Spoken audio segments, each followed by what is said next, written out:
अवैया विधानसभा चुनाव के ठीक पहली कांग्रेस पार्टी डहर सौभाग्य सम्मेलन के आयोजन करे जाते, जेमा मुख्यमंत्री भूपेश बघेल, छत्तीसगढ़ प्रभारी कुमारी सैलजा संग कांग्रेस के दिग्गज नेता मन मौजूद रही। भिलाई में कांग्रेस के सौभाग्य सम्मेलन आयोजित करेगे रहिस, जेकर मुख्य उद्देश्य जम्मो कांग्रेस कार्यकर्ता में जोश भरना, अवैया विधानसभा चुनाव ला लेके जानकारी देना, जेमा जम्मो लोगन मन ला सरकार कांग्रेस सरकार के योजना के जानकारी देगे है। प्रदेश सरकार के सबो लाभकारी योजना के कतना लाभ आम जनता ला मिले है ये जानना। सौभाग्य सम्मेलन में बिकट संख्या में कांग्रेसी छत्तीसगढ़ में पूर्ण कांग्रेस सरकार बनाए के तैयारी जोर शोर ले चलत है। कार्यक्रम के आखिर में मीडिया ले चर्चा करत हुए छत्तीसगढ़ प्रभारी कुमारी सैलजा मुख्यमंत्री भूपेश बघेल बताइन कि अवैया बेरा में ज्यादा ले ज्यादा सीट ला लेके चुनाव जीते के तैयारी चुनाव के शाखनंदन कांग्रेस पार्टी डहर किए जही। सभी लोग मिलकर बैठकर पूरे सर्वे भी किए जाते हैं, सबका एक एक एमएलए का आंकलन किया जाता है, उसके कार्य का ज़मीन पर क्या काम हो रहा है। और हमारा प्रयास होगा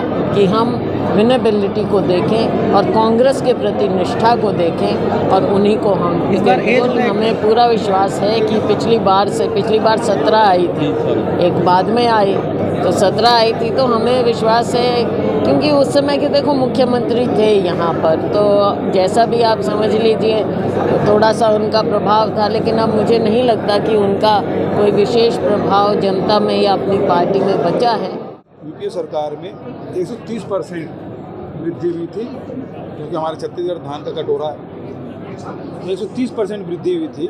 और इसके समय अभी जो मिला के बात करें तो 66-67% हो रहा है। तो हमने 130% वृद्धि की, ये 66% में मतलब सीधा आधा, मतलब किसानों के साथ सीधा धोखा है। क्योंकि आपने स्वामीनाथन कमेटी रिपोर्ट लागू करने की बात की थी, पिछले 5 साल पहले आप देखेंगे चुनाव के पहले मोदी जी सरकार ने 200 रुपये प्रति क्विंटल की वृद्धि की थी और अभी 143 रुपया किया है। इसका मतलब ये है कि पिछले समय जो दिए थे चुनाव समय भी उन्होंने कटौती कर दी।